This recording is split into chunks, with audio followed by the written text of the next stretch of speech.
3. Hello there, folks. Welcome back. You're watching United Kingdom's Speedrunner Gathering, Summer 2021 in Age of Crisis. We have our next one now, which is Ranko Tsukigime's Longest Day with Yorkie. Please take it away. I'll let you off. The name is terrible to try and pronounce. I get it wrong all the time as well. But you've said it, so I'm not going to say it now. Hey. This is fine. But I'm here with Yorkie. Well, I'm here with myself, of course. I'm here with Juho on commentary, so say hello, Juho. Hi, I'm second Yorkie. I'm Juho. Juho is second Yorkie in this instance. Ranko Tsukigime.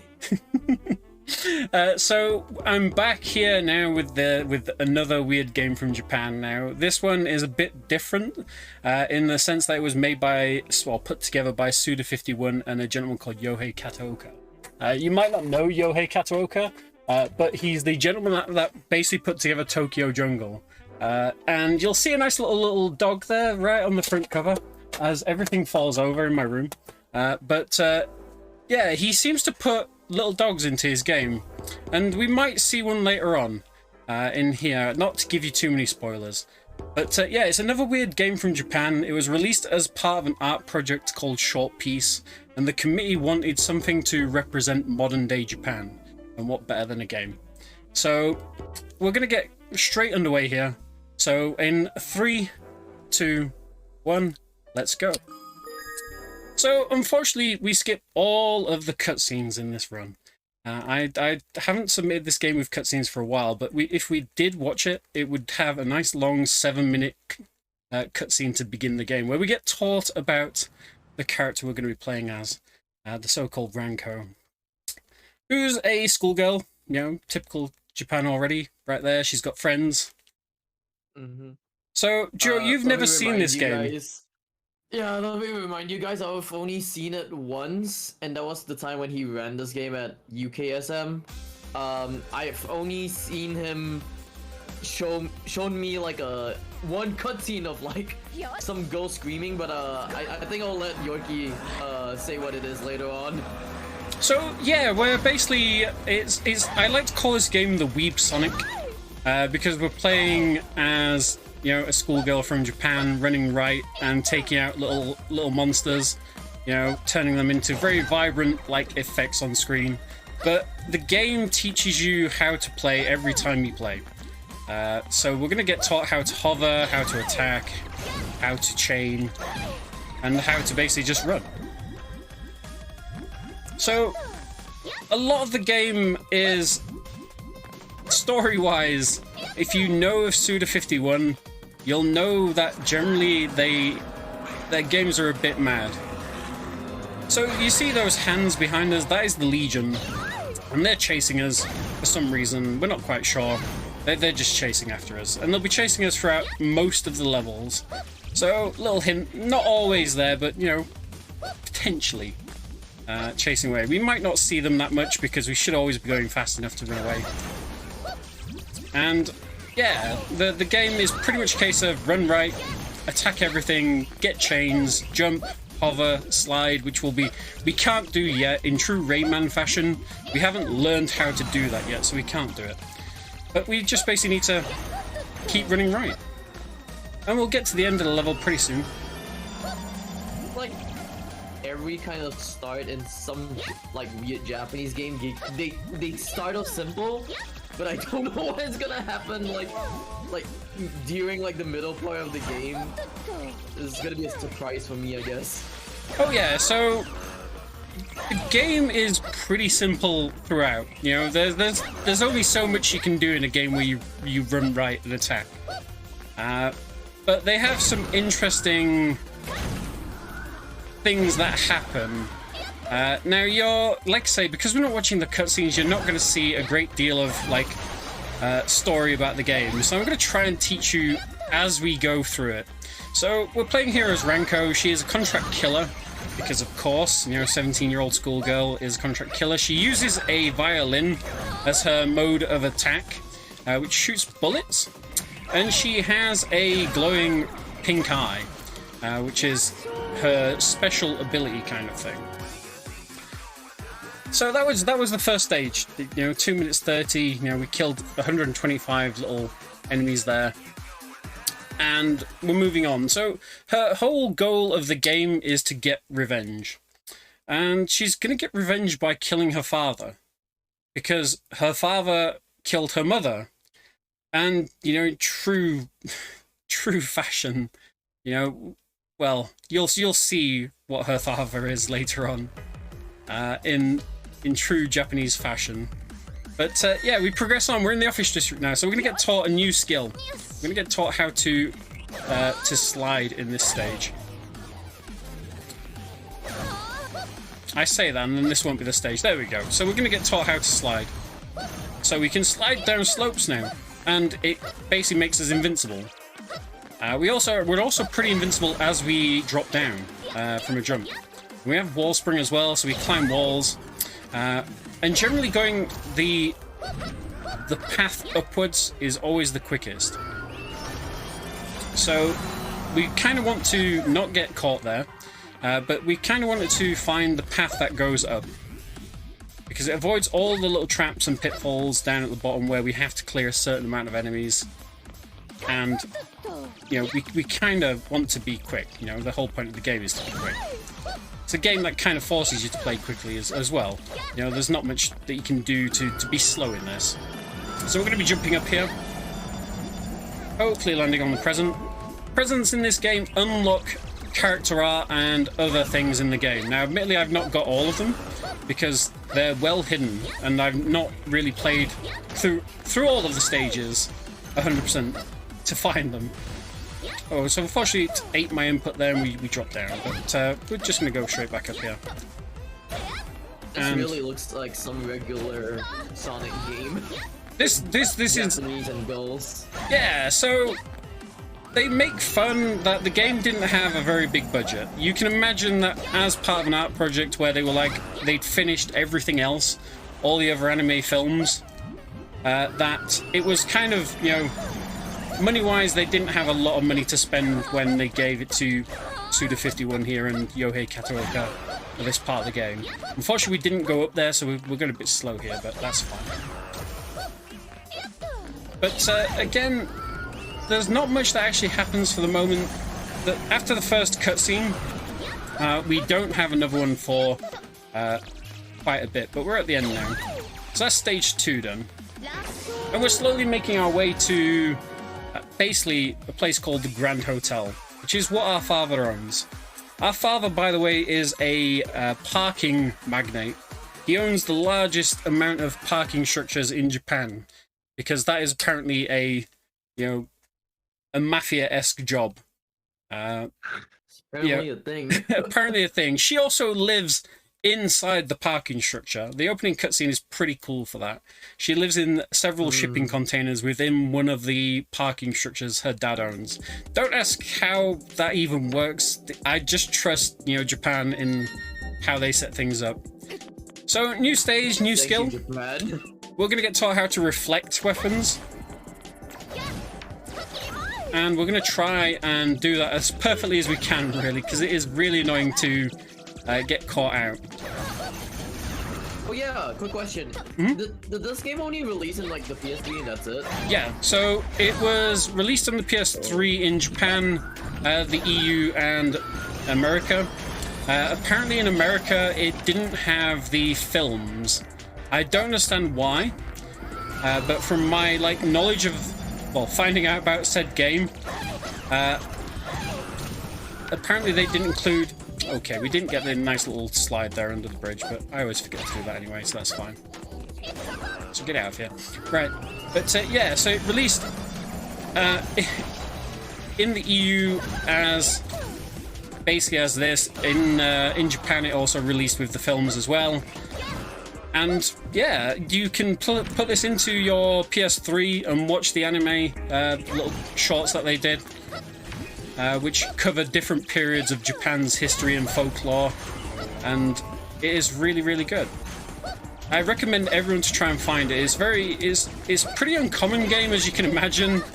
The only reason I picked it up is because I went to a second-hand store that's quite prevalent here in the UK, and I had some credit, and I was looking through the PS3 games, and it was the most expensive PS3 game that they had, and I'd never heard of it before, so I was like, I need to find out why it is expensive. The most expensive PS3 game that they had in store. It's not the most expensive PS. It was £20, which doesn't sound like a lot, but okay. But basically, in the store at the time. Oh yeah, it doesn't cost a great deal. We get introduced to rooms where we've got to clear every enemy here. There's a chance that we'll get caught by the. Yeah, there they are. But we're okay with that. So we've built enough ammo up. You can see our little ammo counter down in the bottom left. As we destroy monsters and enemies, we will basically build that up. And as long as we've got a buffer of 2 shots, we're okay in most stages. So yeah, that was the vault. And moving on again. So we're almost at the first boss. We've only got 2 more stages to go to get to the first boss. And the first boss is a pretty interesting set of characters themselves, but you know, we'll discuss them a little bit when we get there and how they want to make us not be alive. But yeah, this game was the most expensive one that of the PS3 stock they had on their shelves, and I was like, I've never heard of this game. Why is it so expensive? And I'm glad I picked it up because it is a really fun game. I love it. I couldn't even find a price of this game.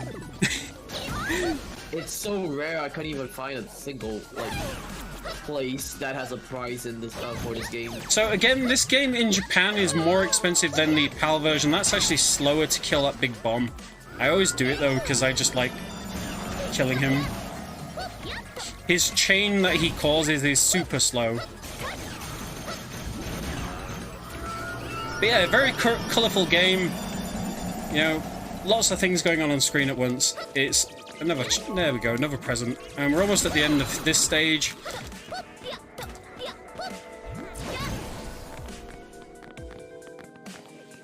Okay, I hate these guys. How many more levels do you have to show, like, the one cutscene with the lady screaming? That is... in a few seconds. Ooh. So unfortunately we won't be seeing it, but, you know, you can imagine what's going on. So yeah, I saw like a few cutscenes of this game. Is really ridiculous. Also, I remember this game. I realized that this game has like a final boss that has like really bad RNG or something like that. So yeah, that's the game. The only RNG of the whole game is the final boss. Everything else is pretty set. So we're gonna get caught here. Everything's all like skilled wise until the final boss. Yeah, so it's all pattern based. They're all in the same spot. So if you get used to everything and where everything is, you're absolutely fine to like make it look as though you're the most skillful player ever. I am not, even though like I've played this game probably more than anyone else. I'm probably not the most skillful, and I'm scared of the day that someone good comes to this game and just wins. You know, wins at life. Ah yes.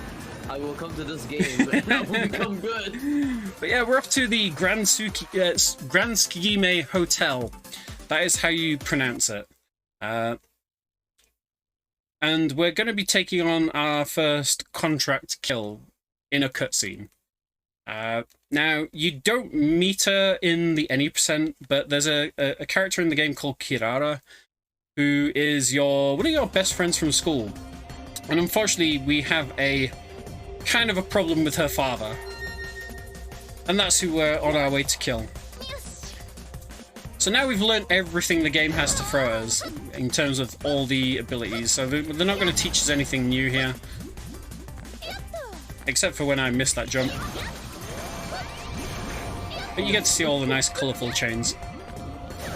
But yeah, it basically avoids having to do this climb, and that climb there just going up is also very quick.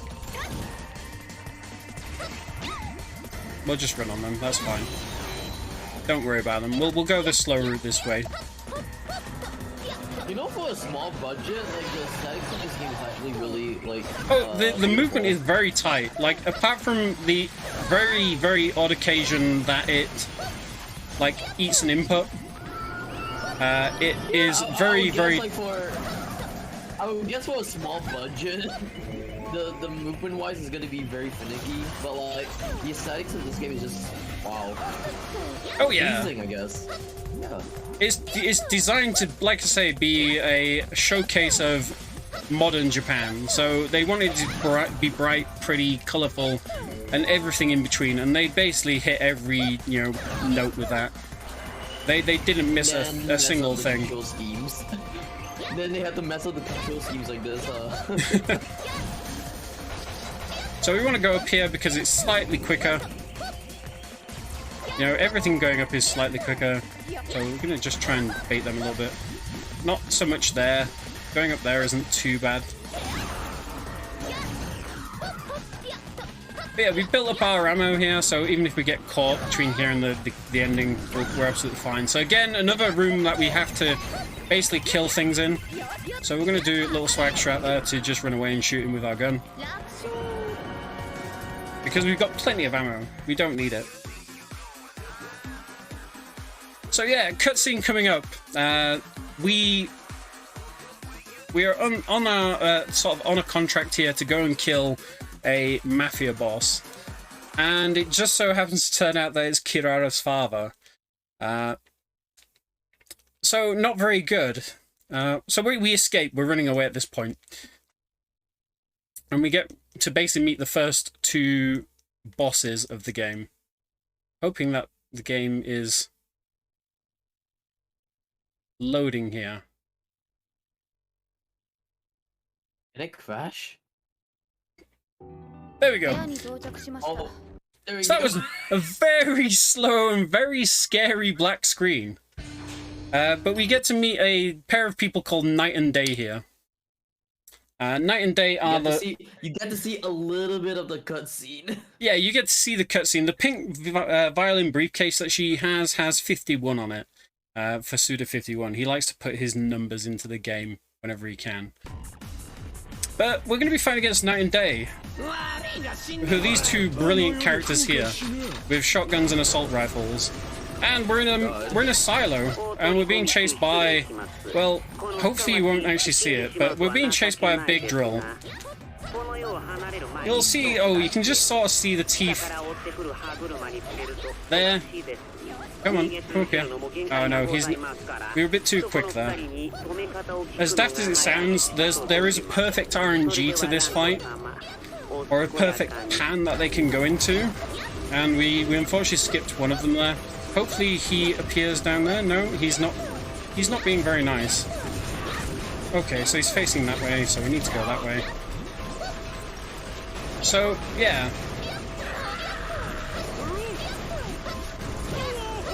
So, day is almost done. Night has already left us. There's 3 hits for each of them, and he should appear here. There we go. So that is day done. And that is, now that they're dead, there's no reason for the big spinning gears below us to spin for some reason. I don't understand either.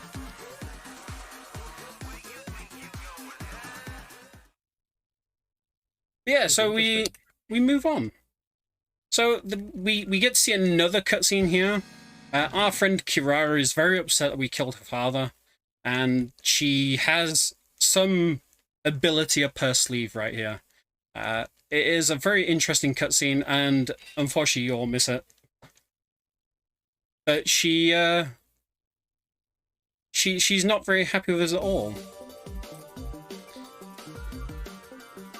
So we're escaping here on a motorbike. We meet Ren. Ren is driving the bike. Ren is a brother to another friend of ours. We're going to be meeting Kirara just in a couple of seconds after we've gotten through this stage. And this stage here is the scariest for us, or for me at least. Just simply because of how close the Hand are always behind. The Legion are pretty close to us the majority of the time in this. And if we drop down too many times here, we will fall to our death, and we don't want that. We want to survive. So we're going to try and keep a buffer of 2 shots in our ammo, so that we always have enough for the Legion should they be right behind us like they are now. So, really intense. Yeah, they speed up a lot because we're on a bike. They're straight after us. But if we hit enough speed pads, we should be fine. There are plenty of them throughout the stage, but they're, you know, they like to be sort of cluttered together in the sense that you'll not see them for a bit, and then you'll see a load of them just sat next to each other. But yeah, Ren is an interesting character as well. Unfortunately, he doesn't stick around long. F's in chat for Ren after the next cutscene.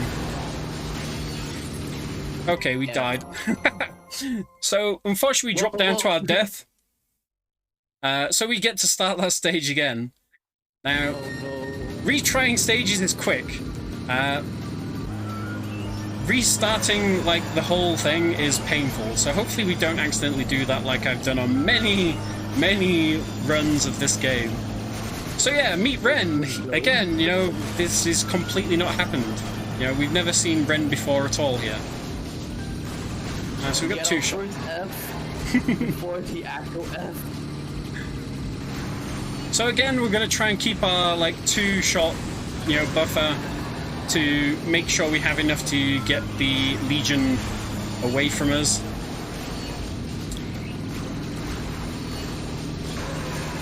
So we're going to try and stay on the top path. Let's keep to the top path, shall we? That's nice and safe. Nice and marathon safe, you know, strats.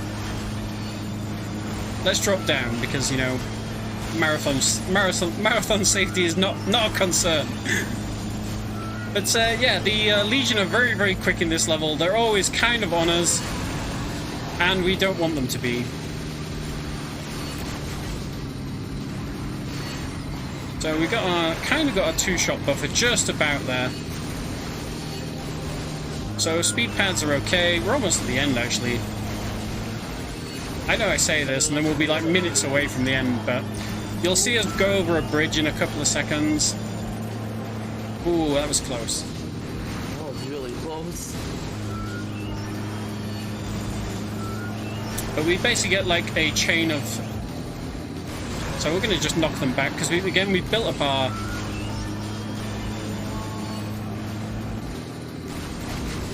built up our 2-shot buffer. They're a bit close there, so we're going to be a bit... There we go, so this is the end. Even if they're on screen, they can't catch us now. And there we go. Ren saves the day and takes us away. So yeah, remember Kirara, she's very upset that we've killed her father. So she's going to do a bit of a transformation here. And again, we're just going to unfortunately skip it. All the cutscenes, by the way, are individually, like, they're rendered by different teams. So they all have tons of different art styles throughout the game. And it's very cool to see them when you play through. Now, I will try and show one of them off at the very end, just to try and give you a bit of interest. But this is the next boss of the game. So this is Kirara. She's, you know, a dragon. She's got flowers in her hair. And we need to basically just destroy several parts of her body. And we're just going to stay on Ren's bike here and hopefully take out her wings in a second. There we go. So, just avoid that heart. Oh, I'm going to give everyone in chat fair warning. When this boss dies, there is going to be a very loud noise from the boss. Oh no. So, when we've killed the boss...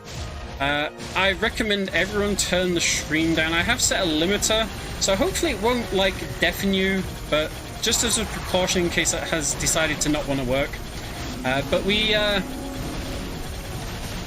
to take out several parts of the dragon's body: the legs, the tail, the wings, and the head. The head is obviously the last part that we go for.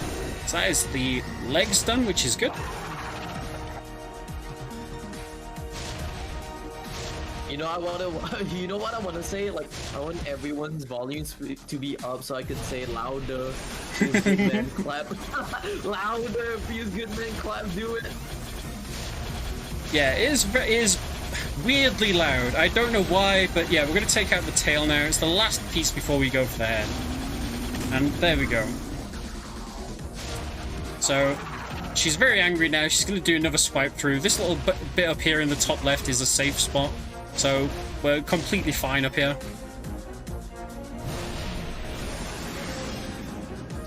So we're gonna go for the head. The head is the deadliest part because she has 2 attacks that can, well, there's that.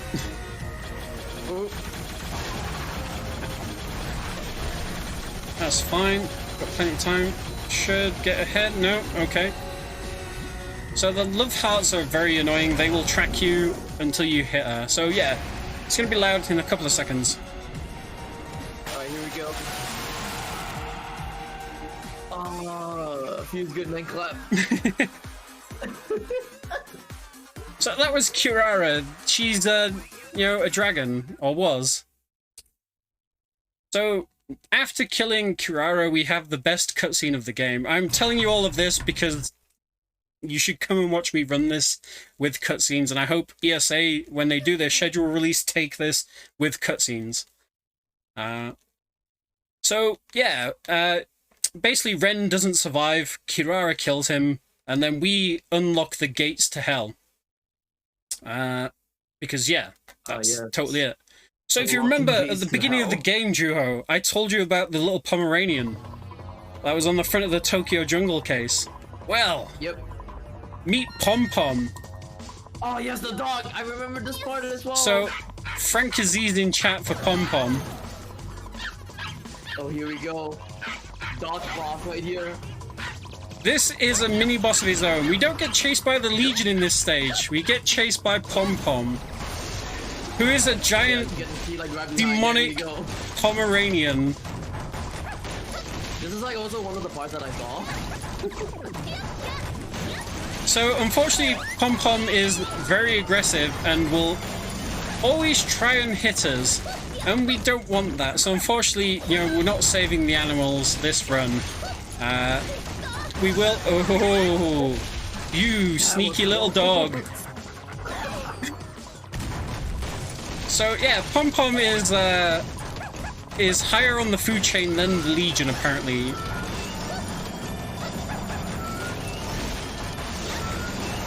But he will always try and snack on us when we don't want it, which is all the time. So unfortunately, we have to keep shooting him. You know, not saving the animals. Hey Chad, do me one favor. Put any dog emotes on this level right now. Put any dog emotes on this level. So we should have gone up there. We didn't get enough boost from the boost pad that time. We're afraid to get it. But it brings us out here, basically.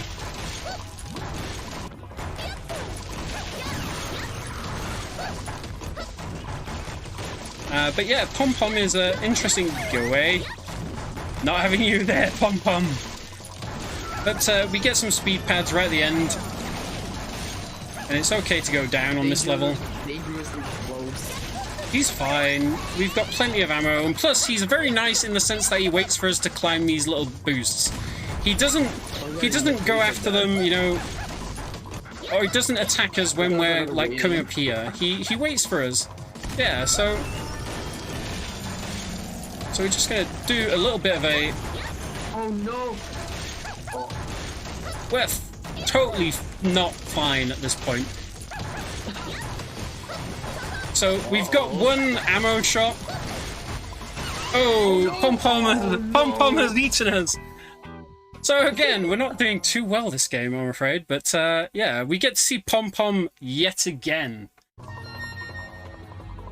Juho with the commentary curse, I'm gonna put it down to. But yeah, see Pom Pom. I didn't do any commentary curse. We get to meet Pom Pom again, and also we're at Mount Fuji, by the way. Don't ask, I don't know how we get here. We just turn up here after we unlock the gates to hell. Whether Mount Fuji is the gates of hell, I'm not quite sure. But yeah, Pom Pom is back. We were actually quite close to the end there, which was quite upsetting. There are some boost pads right at the end that basically... Ooh, don't you dare, Pom Pom. How dare you? Almost got you. How very dare you? So we're gonna go in. The next stage is the final one where we finally meet our father. we've met him like once throughout the game. Go away, Pom Pom. Sorry. Wow, that was really close.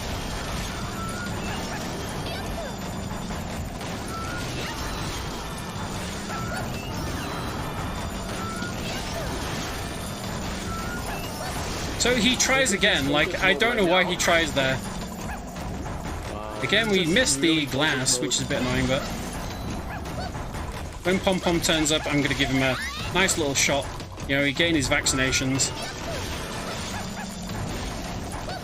There we go. That's where we want to be. Oh wow. Oh yeah, Good so skip. things are hidden well in this game. In the sense that, like, you would not, like, check most of them. Go away, Pom Pom. How does Pom Pom go all the way that high? Pom Pom will chase you to the ends of hell. Wow. He's a demonic dog, after all. How could a demonic dog be that cute, though? But he hangs around in the next sort of stage. There we go.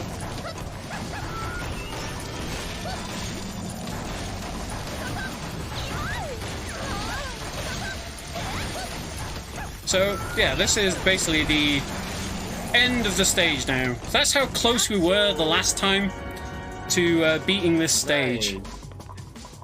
That's quite close. Yeah, so Pom Pom is a very terrible level. He is very aggressive compared to the Legion. Now, the bad news is that we're unfortunately totally not overestimate. It's fine. It's fine. Yeah. Let's hope for positive RNG. All right. Yeah. Positive RNG. Everyone think of positive RNG. Like I want everyone to like give me positive give please in chat. Oh yeah, Pom Pom comes and watches us. Oh yeah, our father, by the way, is the Masked Man. Doesn't have a name. He's just the father of Ranko, the Masked Man. So we're going to be going on here and hopefully getting good RNG where he basically sits... Okay, no.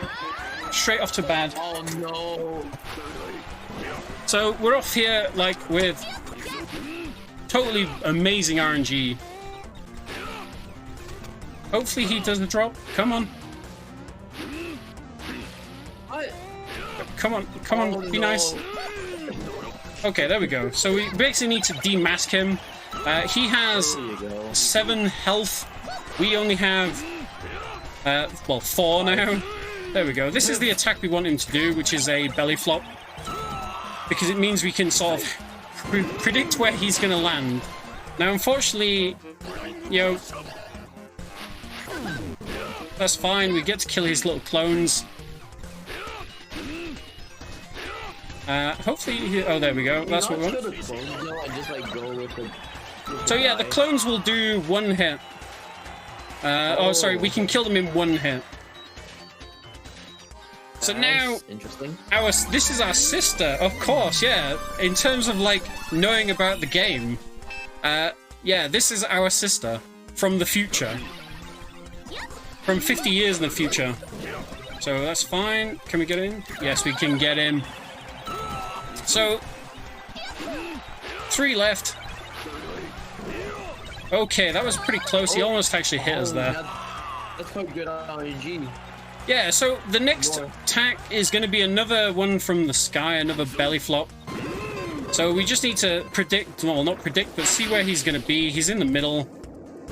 So that's fine. So we're going to get him there, and we're just going to go and try and kill as many of his, like, covers as possible, because they can also do damage to you. So he's the pink guy. Oh, this is brilliant RNG. And that is actually, well... Wow. So, time is coming up. As soon as the screen fades to black, we will be on for time. That's some good RNG right there. That is like good RNG after Pom Pom. Yep. And that is time. I've seen Yorkie do that level like a few times. It's brutal. So my Yeah, PB... that's a real good RNG. in my PB, it is amazing RNG. Well, not even the best RNG like possible. So there's still time to be saved. But yeah, Masked Man is dead. He's a zombie from, you know, for whatever reason at this point in the game. And we're here with our sister, who is now, you know, 3 foot tall. You know, rather than the 8 foot tall monster that she was. And we're still at Mount Fuji. We're at a nice cherry tree. And, you know, we're completely thankful for the way she helped in that final boss battle. Is this F dead? Completely thankful. Oh. And we choke her, yes. And we're somewhere else. In the future. This is 50 years in the future, by the way. Somehow we're still our normal selves. But yeah, she's a robot, don't worry about it. She's like a puppet, it's fine. Okay. She's not like an actual... There's no child killing in this. Don't worry. Oh god, I was like, if this is a child and just strangles her right now, I was like, oh, we gotta cut the run. Cut the run now. Yeah, basically... The ending cutscene that we just skipped over because it's got DMCA music in it, we find out that everything was a dream. Or was it? You know, Masked Man, what, did he really exist? Did we really kill, you know, them? Who knows? I'll ask Suda51 one day. You know, he'll tell me, totally tell me. But yeah, the game has horrendous load times, which is why it's taking so long to go back to the main menu here. But that was Ranko Tsukigime's Longest Day, a weird game from Japan released as part of an art project called Short Piece. If you ever see it, pick it up and play it and watch them. They are very, very good and amazing. I mean, it looks really nice. Yeah, it looks really nice. Well, thank you so much again, Yorkie and Juho, for the amazing commentary. That was a fantastic one. Very different. It was absolutely fantastic. So, stay tuned, folks, because we do have our next one coming up very shortly. We've got some interesting stuff for you still today. We now have Sonic Adventure 2, which will be coming up very shortly. I will also be handing over the hosting to the wonderful BT. So thank you very much again, UKSG. I hope everybody has enjoyed the run so far, and please keep watching. Cheerio for now.